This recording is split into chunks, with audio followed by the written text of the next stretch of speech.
जय श्री राम, जय अंजनी नंदन हनुमान। जब जब संसार में अधर्म बढ़ता है तब तब हनुमान जी का स्मरण रक्षक बनकर हमारे जीवन में उतरता है।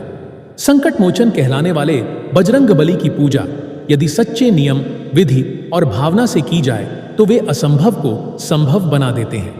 लेकिन आज के युग में जहां भक्ति भी फास्ट फूड बन गई है, वहीं साधक जाने अनजाने में कुछ ऐसी भूलें कर बैठता है जो उसकी पूजा को निष्फल बना देती है। यहाँ हम 5 ऐसी गंभीर और गहराई से जुड़ी भूलों का विस्तृत विश्लेषण करेंगे, जिन्हें यदि आप समझ लें और सुधार लें तो हनुमान जी की कृपा अनवरत बहने लगेगी।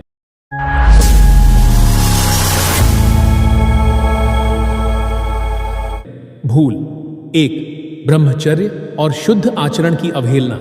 हनुमान जी के आराधन में सबसे पहली और सबसे गंभीर भूल है ब्रह्मचर्य और शुद्ध आचरण की अवहेलना। हनुमान जी स्वयं ब्रह्मचारी हैं और उनका व्रत करने वाला साधक यदि ब्रह्मचर्य का पालन न करे तो वह उनकी कृपा का अधिकारी नहीं बन सकता। यह केवल शारीरिक संयम की बात नहीं है, बल्कि मानसिक और भावनात्मक पवित्रता की भी मांग है। अगर कोई व्यक्ति पूजा तो करता है, लेकिन मन में वासनात्मक विचार, कटुवाणी, अपवित्र जीवन शैली और अनियंत्रित इंद्रियां लिए हुए है, तो उसकी पूजा मात्र कर्मकांड बनकर रह जाती है। एक साधक सुमित की कहानी इस बात को स्पष्ट करती है। सुमित हर मंगलवार को मंदिर जाता, हनुमान चालीसा पढ़ता और लाल कपड़ा, नारियल, सिंदूर चढ़ाता। लेकिन उसका आचरण दूषित था। वह दूसरों को गालियां देता, मोबाइल में गलत चीजें देखता और स्त्रियों को अपमानजनक दृष्टि से देखता था। एक दिन एक साधु ने उसे देखा और कहा, बेटा, हनुमान जी को चढ़ावा नहीं, आचरण चाहिए। जब तक तुम्हारा शरीर और मन ब्रह्मचारी नहीं बनता, तब तक वह तुम्हारी पूजा स्वीकार नहीं करते। यह सुनकर सुमित अंदर तक हिल गया। उसने अपने जीवन को सुधारना शुरू किया, गालियां छोड़ी, संयम रखा और फिर 7 सप्ताह बाद वह एक दुर्घटना से बाल बाल बच गया। तभी उसे एहसास हुआ कि हनुमान जी अब उसकी रक्षा कर रहे हैं। भूल 2, मंगलवार को केवल व्रत समझना, तपस्या नहीं। दूसरी बड़ी भूल जो लोग करते हैं वह है मंगलवार को सिर्फ खाने पीने से बचना और उसे उपवास मान लेना, लेकिन उसकी आध्यात्मिक तपस्या को न समझना। मंगलवार केवल एक व्रत नहीं है, यह एक तप का दिन है जहां तन, मन और वचन तीनों को संयम में रखना होता है। बहुत से लोग सिर्फ नमक छोड़ देते हैं या फलाहार कर लेते हैं, लेकिन दिन भर मन मोबाइल में लगा रहता है, टीवी चलता है और वाणी में संयम नहीं होता। हनुमान जी की कृपा उस पर नहीं होती जो सिर्फ खाना छोड़ता है, बल्कि उस पर होती है जो मंगलवार को खुद को तपस्वी बना लेता है। इससे जुड़ी एक सच्ची घटना है पूजा नाम की एक महिला की। पूजा को अपने पति की शराब की आदत से बहुत कष्ट था। उसने हनुमान जी की शरण ली और मंगलवार का व्रत करना शुरू किया। शुरू में वह भी केवल भोजन का त्याग करती थी, लेकिन उसका मन हर समय चिंता और क्रोध से भरा रहता था। एक दिन उसके पड़ोस की एक वृद्धा ने कहा, बेटी, मंगलवार का व्रत सिर्फ खाने का त्याग नहीं है, यह अपने मन और वाणी का भी व्रत है। तब से पूजा ने हर मंगलवार को खुद को पूर्ण संयम में रख दिया। न टीवी, न फोन, न कटुवचन, बस हनुमान चालीसा, ध्यान और सेवा। 3 महीने बाद उसके पति ने शराब छोड़ दी और नौकरी पर लग गए। भूल 3, प्रतीकों और विधियों को हल्के में लेना। तीसरी गलती जो पूजा में सबसे ज्यादा होती है वह है हनुमान जी से जुड़े प्रतीकों और विधियों को हल्के में लेना। कई लोग सोचते हैं कि पूजा का असली अर्थ तो भाव है, विधियां और परंपराएं केवल औपचारिकता है, लेकिन हनुमान जी की पूजा एक साधना है और हर वस्तु का, हर विधि का गहरा अर्थ और असर होता है। जैसे सिंदूर उनके बल का प्रतीक है, चोला उनके स्वरूप को संतुष्ट करने का माध्यम है, झंडा उनकी विजय का ध्वज है और नारियल उनकी कृपा प्राप्ति का प्रवेश द्वार है। यदि कोई व्यक्ति इन प्रतीकों को छोड़ दे या उन्हें बिना भावना के करे तो पूजा अधूरी रह जाती है।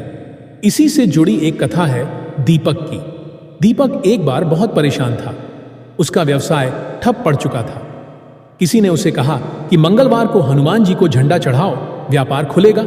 उसने बिना समझे एक लाल झंडा खरीदा और मंदिर ले गया, लेकिन उसे न विधि पता थी न भावना। उसने यूं ही खंभे पर चढ़ा दिया और चला गया। कुछ दिन बाद उसका झंडा गिरा हुआ मिला और उसी दिन उसे एक बड़ा नुकसान भी हुआ। एक पुजारी ने उसे बुलाकर समझाया, झंडा केवल लाल कपड़ा नहीं है बेटा, यह तुम्हारा संकल्प है। जब तक उसे शुद्धता, भावना और विधि से नहीं चढ़ाओगे तब तक वह असर नहीं करेगा। दीपक ने फिर से विधिपूर्वक एक नारियल और लाल पुष्प के साथ झंडा चढ़ाया और उसके 2 हफ्ते बाद ही उसके व्यापार में आश्चर्यजनक उन्नति हुई। भूल 4, अधूरी श्रद्धा और स्वार्थ से की गई पूजा। हनुमान जी की पूजा में सबसे जरूरी तत्व है पूर्ण श्रद्धा और निष्काम भक्ति। लेकिन आजकल भक्तों में यह एक बहुत सामान्य भूल है कि वे पूजा को किसी सौदेबाजी की तरह कर बैठते हैं। अगर मेरी नौकरी लग जाए तो मैं 11 मंगलवार का व्रत रखूंगा, या अगर कोर्ट का केस जीत जाऊं तो मंदिर में झंडा चढ़ा दूंगा। इस तरह की भावना भक्ति नहीं है, ये तो एक तरह का लेन देन है। हनुमान जी से कुछ मांगना गलत नहीं है, लेकिन जब भक्ति केवल मांगों पर आधारित हो जाए और श्रद्धा केवल परिणाम पर निर्भर हो, तब वो साधना नहीं रह जाती। सच्ची भक्ति वह है जिसमें हम हनुमान जी से प्रेम करें, भले ही वे हमें तुरंत फल दें या ना दें। स्वार्थ से की गई पूजा की गहराई को समझने के लिए विनीत की कथा एक उदाहरण है। विनीत एक महत्वाकांक्षी इंजीनियर था जो अमेरिका में नौकरी पाने के लिए लंबे समय से प्रयासरत था। उसने YouTube पर एक वीडियो देखा जिसमें बताया गया था कि 11 मंगलवार का व्रत रखने से सारी मनोकामनाएं पूरी होती हैं। उसने पूरे जोश से पूजा शुरू कर दी, चालीसा, झंडा, दीपक, सब कुछ किया। लेकिन जब उसका वीजा रिजेक्ट हुआ तो उसका विश्वास डगमगा गया। वह मूर्ति को घर के कोने में रखकर कहने लगा, इन सब का क्या फायदा। उसकी दादी ने यह देखा और बहुत शांत भाव से कहा, हनुमान जी से अगर तुम सिर्फ तब जुड़ते हो जब तुम्हें कुछ चाहिए तो वो भक्ति नहीं, सौदा है बेटा। प्रेम तो वह है जो बिना अपेक्षा के भी अडिग रहता है। यह बात विनीत के मन में बैठ गई। उसने फिर से पूजा शुरू की, लेकिन इस बार सिर्फ धन्यवाद देने के लिए, बिना किसी मांग के। 3 महीने बाद उसे उसी कंपनी से कॉल आया जिसने उसे पहले रिजेक्ट किया था।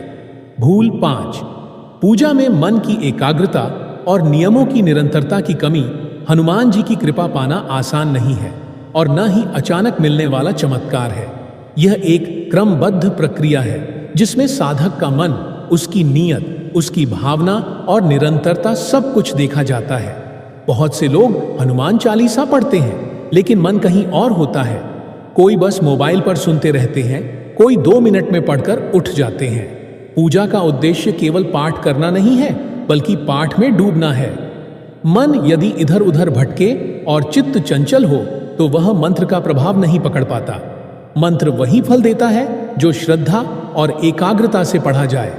इसके साथ ही यह भी जरूरी है कि पूजा 1-2 दिन नहीं, लगातार की जाए, नियम पूर्वक। प्राची एक गृहिणी थी जो बहुत तनाव में थी। पति का व्यवहार बदल रहा था, बच्चे भी बात नहीं सुनते थे। एक दिन किसी ने उसे सुझाव दिया कि हनुमान चालीसा का पाठ शुरू करें। उसने 1-2 दिन किया, फिर भूल गई। कभी कभी सुबह, कभी शाम को और कभी बस सोने से पहले। उसका मन चंचल था और पाठ बस एक औपचारिकता बनकर रह गया। एक दिन उसके पड़ोस में रहने वाली एक बूढ़ी महिला ने पूछा, बेटी तुम पूजा करती हो? प्राची ने जवाब दिया, हाँ कभी कभी।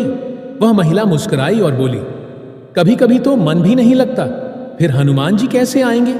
वो तो वहां आते हैं जहां नियम हो, नियम में प्रेम हो और प्रेम में एकाग्रता हो।